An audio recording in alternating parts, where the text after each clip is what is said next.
We need to set our sights higher than just making sure government doesn't screw things up. You can regard yourselves as universally warned. Hey, what happened? The wrap.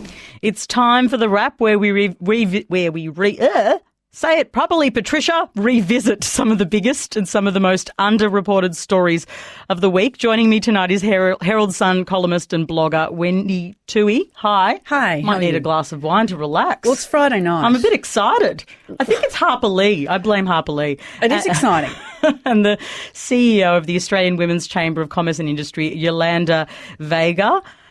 Hello, I'll have a glass of wine as well, thank you. I should offer wine on a Friday evening, although that might be, I don't know, I think I'm breaching some kind of guideline. Let's not go there. I might get in trouble. There'll be a complaint. I'm frightened. Wendy, let's start with your biggest story of the week. Opposition leader Bill Shorten's appearance at the Trade Union Royal Commission hearings is your choice, and it really was the biggest domestic story of this week. Yeah. But first, let's hear a little of the argy-bargy during questioning. It's a hypothetical question. That is not what the AW in my time was doing. Do you accept that it would be a serious conflict of interest? Well, again, your question makes a number of assumptions which... Do you accept it would be a serious conflict of interest? Well, what your question doesn't do is it doesn't go towards what a company would be paying for services for. Wendy, what's your take on Bill Shorten's questions and answers at the Royal Commission? Well, it was extremely good entertainment and it proved our love of politics as sport in this country. It was raked over ad infinitum on social media and everywhere else. I thought answers like that didn't serve him particularly well, and I thought that him being asked, while giving testimony, having his credibility questioned was, certainly a bad look. And I'm quite fascinated, really, with how everyone's interpreting it. The spectrum of responses from it's the Bill apocalypse to he's lost a bit of bark to, how can Bill carry on? It's everyone accusing everyone else of conflicts of interest, it being portrayed as a political smear campaign and witch hunt. At the same time, it being portrayed as something which has produced a valuable piece of information, which is that this large donation hasn't been declared until the Royal Commission started happening. So I just think it's been absolutely fascinating, both the event and what's come out, but also just how polarising it's been and the commentary.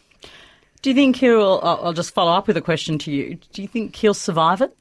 Yeah, I reckon he will survive it, because he's already survived the Bob Hogg call for his resignation, which in fact blew up on Bob Hogg when a story came out again today where Hogg was, some history that Hogg has of being accused of and found guilty of not revealing a certain donation himself has come out. So he survived that. I mean, the party seems to be focusing on this is a witch hunt, this is a smear campaign, and it's a conflict of interest by a government trying to discredit a political rival. That argument seems quite well.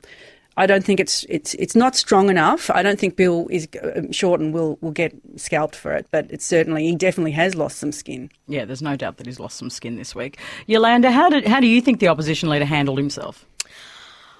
Well, I tend to agree that it was entertaining, but I don't think that we should really be focusing on that alone. What I'm horrified at is that taxpayers are not speaking out about how much this inquiry is costing us.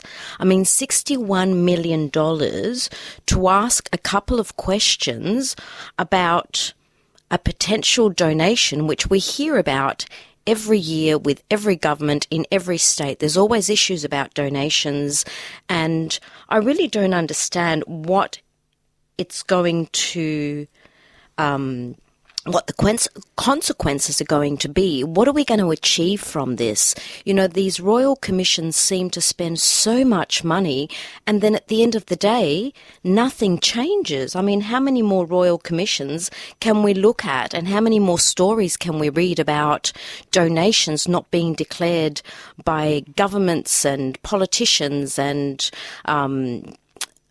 property owners? I mean, it's just a farce, I think, and we really need to review the whole thing, not just look at one specific case. But hang on a minute. Wendy, if I can get you here. I mean, this was bigger than about a donation. This is about big companies giving money to the union, and then while enterprise bargaining deals are going on, Yeah. and the conditions of workers. So there are actually bigger issues at stake. Yeah, there are issues that are being discussed, and that's been really interesting too, about what's just grist for the mill when you're negotiating with companies. And I heard a unionist on ABC Radio yesterday saying it's normal and acceptable for unions to get stuff on the side when they're negotiating, when they're bargaining with firms, and that in fact this is a sign of a good and strong union leader, and that's what you'd expect. This is goes to what I'm saying about how many different interpretations there are. But to address the question of whether it's worthwhile, I mean, I think it is worthwhile investigating how people come to power, and if a company has paid for a campaign manager and there is a conflict there, I do think we have a vested interest in knowing about it, and I don't think it's a wasted inquiry. But it's very, very costly. You're absolutely right. Could we spend that money better elsewhere? I can't answer that question. On RN Drive, we're wrapping up the news week with Herald Sun columnist and blogger Wendy Toohey and Yolanda Vega, the CEO of the Australian Women's Chamber of Commerce and Industry. Now, let's move on to the big story you've chosen for the week, Yolanda. It's about the gender pay gap. For those who haven't heard, explain the Gender Ceiling Index and what's the latest on it. Well, it's the first time that we've seen such a report come out where they've used 10 million tax returns. And some of the information that's come out is very interesting. It was done by a group called the Blackwattle Glass Ceiling, as you said, it's an index data. It was part of the GovHack, where different people or institutions or groups can get information from the government that you normally wouldn't be able to get and, look at that data. So this group, 3 men, have looked at 10 million tax returns and found some really interesting stuff. So it's come out that Australia has one of the most gender segregated employment markets in the world.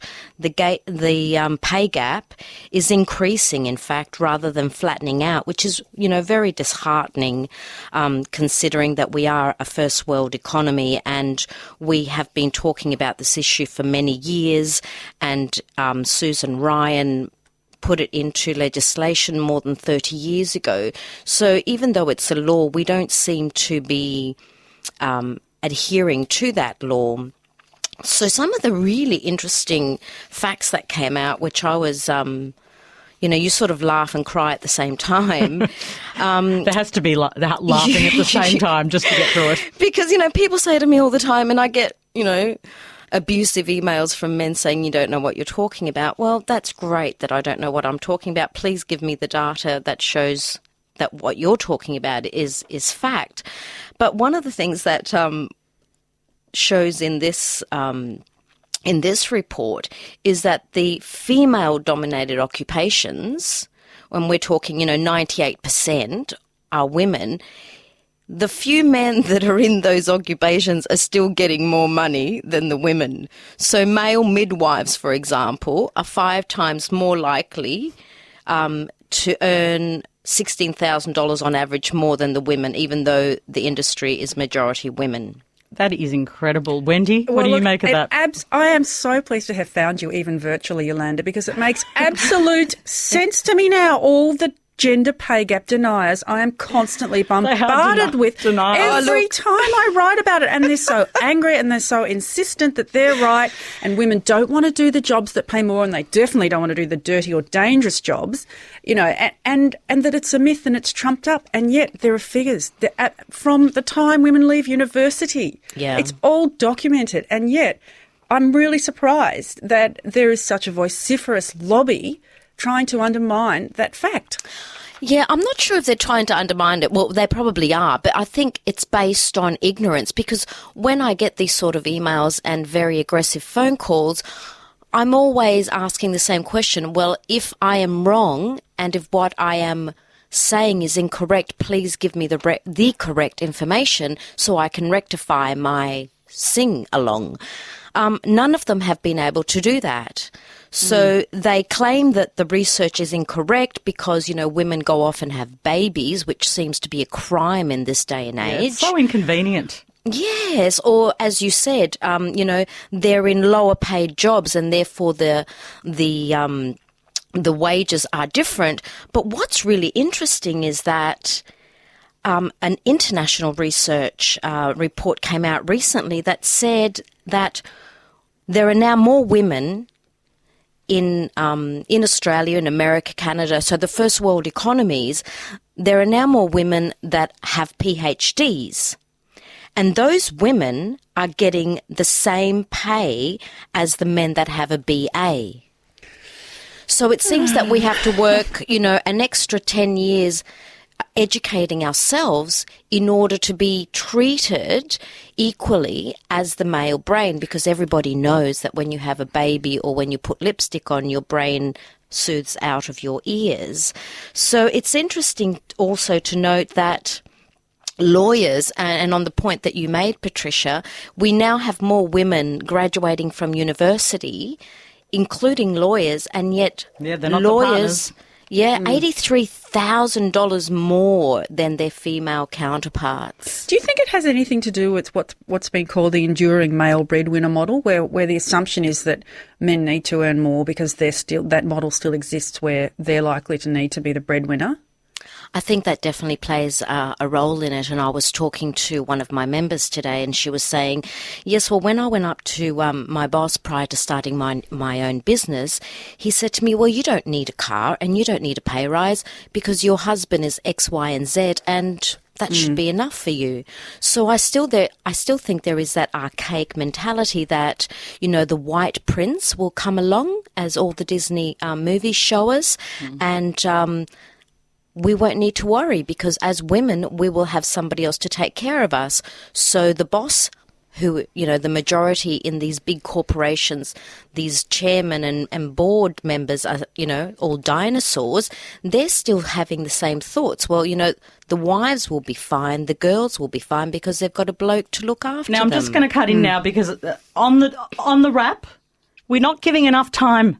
And we have to the smaller stories of the week, okay? So I'm going to start with you, Wendy. Your small story of this week is a cracker. Here's a little bit of mood-setting music to get us into it.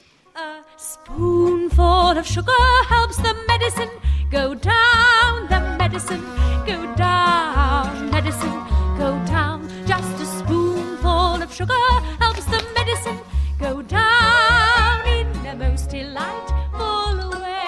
I do love that song and Mary Poppins on every level possible. But, Wendy, that's not why we're talking about this. Hysterical. I just couldn't believe this, There's been some really funny stuff in the international press this week about what goes on here or how we're interpreting things. But one that I loved was the London Telegraph reporting that Australians are baffled and struggling with the concept of Princess Charlotte's nanny at the christening. You might remember she's described as a Spanish super nanny, Maria Teresa Borrello, and she wore, you might remember from all the massive number of pictures we've all seen, that she had a rather modest brown dress with a white collar on and a little hat with N for nanny, and I would say almost no makeup. She doesn't need it. She's gorgeous, fresh-faced woman. They'd say she's a plain girl. Yeah, well, they've dressed her like that, but I think it's to show she's working. She's doing her job. That's her uniform. She's from the Harvard of nannies in London, and they have their staff in these uniforms, like it or not. Uniforms exist in some sectors, and it's of course they do. Not unlike a nurse's uniform, and they are called child nurses in England, in the upper classes. Anyway, it was hilarious because our reporting of the nanny's dress actually made it to the the English papers, and we were recorded as calling it a uniform fail, calling her a right royal fashion victim, saying that she looked like something out of a community theatre production of Mary Poppins, and the worst, a lukewarm latte from a roadside fuel station. Wow. Are we not a little bit brutal here? A lukewarm latte? From a roadside That's nasty. truck stop. You don't call people a lukewarm latte from a bad truck stop. Well, not lukewarm. Lukewarm. That is going too far. That's bad. Anyway, I just thought that showed us up for the trivia monsters we really are. We are. We are. Look, I think that speaks volumes, but do Google search her uniform. It is kind of a little bit hilarious. But I don't say anything nasty. I actually love the little quaint upside-down watch like real nurses have. I do. I wish I could afford to hire her to look after my small children, but look, that's not going to happen. Gender pay gap. Yep. Yolanda, here's another story you've chosen that relates to women in business. It's about Australian women facing barriers to doing business in China. Yeah, funny that. So, today we're talking about women having a pay gap, women being criticised for wearing a uniform, and now women can't actually get access to international markets. So it's the second report from the University of Melbourne. They did one 5 years ago, and the AWCCI research in previous years has shown that more and more women are starting up their own business in Australia. So to explain, there are around 1 million women today that are self-employed in Australia and trading, right? Whether they're sole traders or have people employed. But what's interesting is that this report says now that, Australian businesses run by women are now turning to China for obvious reasons. There's, they're a huge trading partner. But even then, they're facing barriers to expand because they can't get access to capital and they can't get access to contracts. And it's exactly the same thing that's happening here in Australia. When women try to expand, they go to the bank or they go to a VC or an angel. They can't get money in order to grow their business, which is crazy because women are the biggest spenders. We're the biggest consumers. So you would think that banks and investors would want women to make more money because we're going to spend it. We do spend money. We are consumers and workers, and we do all sorts of things. It's been a very, very, very feminist rap. Thank you to both of you for joining me. It wasn't deliberate, but it ended up that way. To Herald Sun columnist and blogger Wendy Toohey, thank you, Wendy. Thank you. And to the CEO of the Australian Women's Chamber of Commerce and Industry, Yolanda Vega. Thanks for joining us on The Wrap tonight. You're listening to RN Drive with me, Patricia Carvelis.